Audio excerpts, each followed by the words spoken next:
Hi everyone, welcome to my channel. And today I'm going to be talking about certain developmental processes that are happening in our brain when we are teenagers and also when we are later young adults. And most of the information I'm going to be providing here are taken from this amazing book that I've already talked about in one of my previous videos. So if you are interested in topics of neuroscience, psychology, mental health, then keep watching. So I think most of us have heard about this very critical stage of our life when our brain develops from when we are born to maybe 3-4 years old. And I think there's a lot of research about that, and there's a lot of talk about it, but perhaps there's not as much talk happening about what happens later in our brain when maybe we are teenagers or young adults. And I think also really important processes are still happening in our brain, because our brain is still not really fully developed.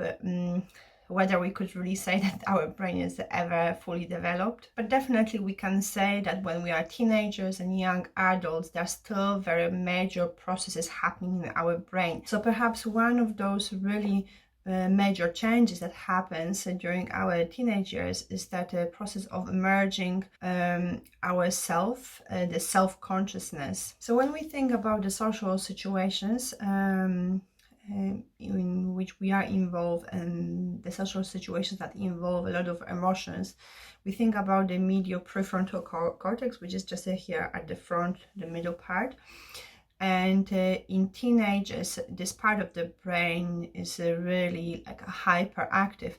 So teenagers, they can become very hyper emotional in social situations. Very often they can refer to that as being awkward and quite emotionally overwhelmed with being in social gatherings, because of that instant self-awareness and self-re-evaluation.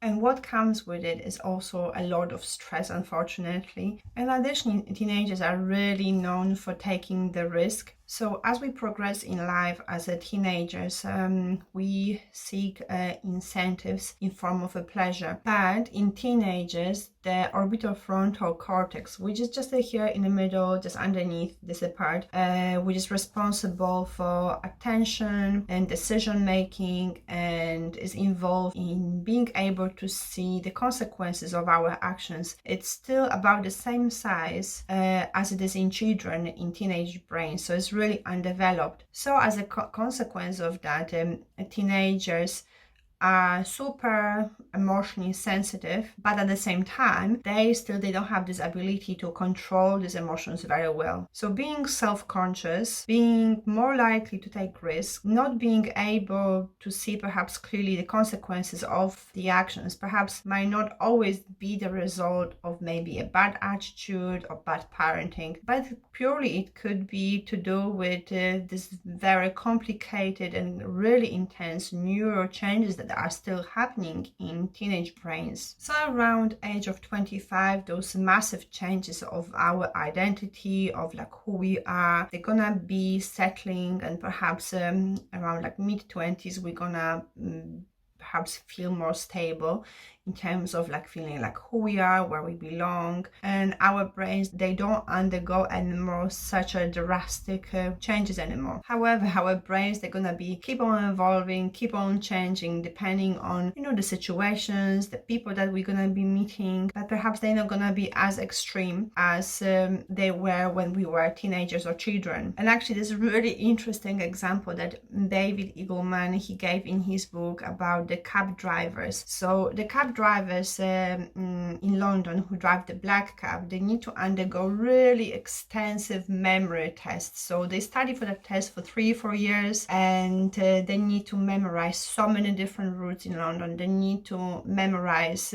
all the, you know, hospitals, the restaurants. Like, it's just so difficult to actually pass this test. And actually the neuroscientists from UCL, they got interested in brains of black cab drivers, and they've conducted some research with them. So they were specifically interested in hippocampus, which is a part of the limbic system. And the hippocampus is really involved in memory, and especially the spatial memory. And what they actually realized is that the hippocampus was enlarged in a group of participants who were black cab drivers, that they then compared with a group of the non-cab drivers. And obviously we could only speculate that that part of the brain, the hippocampus, was enlarged because of perhaps the extensive preparation for the test, and memorizing all these different points of interest, different landmarks around London. But what the research also discovered was that the longer the cab drivers, the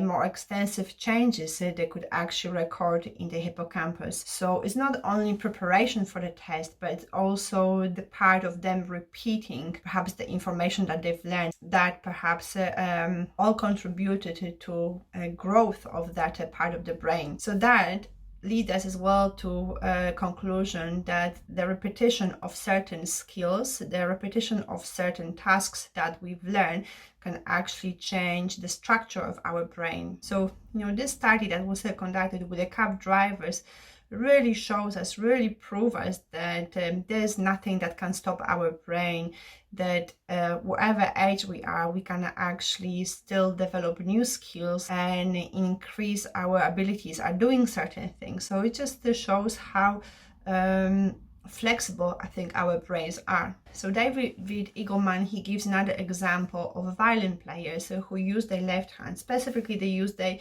left fingers when they play violin, and because of that they develop extra fold in the cortex, which is in the shape of like omega, the Greek letter. That's why it's called omega sign. So even though when we look at different adults' brain, perhaps they might not vary in size as much, but when we use this modern technology, we can actually see structural changes in certain parts of the brain, like for example in black cab drivers, or maybe in violin players. So although we normally think about our brains are being extra sensitive to environmental changes when we are infants, young children, it seems from the research that also there are some extreme changes happening in our brain when we are teenagers and young adults, but the process of shaping our brain does never stop. It always continues. And I think the research that I've presented to you today, specifically about the black cab drivers and then the musicians, it just really shows the plasticity of our brain. So I think it's really amazing to be able to take advantage of that and really use it for our own benefit. Yeah, if you enjoy watching this video, then please like it, subscribe. And if you have any comments, any questions, then please leave them down below. And yeah, see you in the next video. Bye.